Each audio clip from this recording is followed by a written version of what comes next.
ปีสุดท้ายแล้วที่คุณชายก็คือปีแบบนี้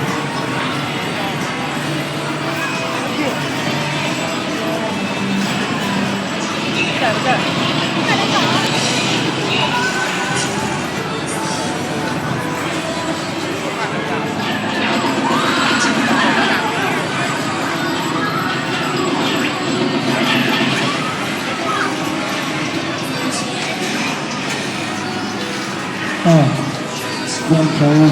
จะดูหรือว่าเกิดเข้า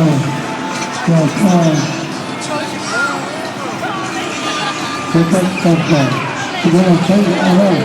ว่าเกิดเข้า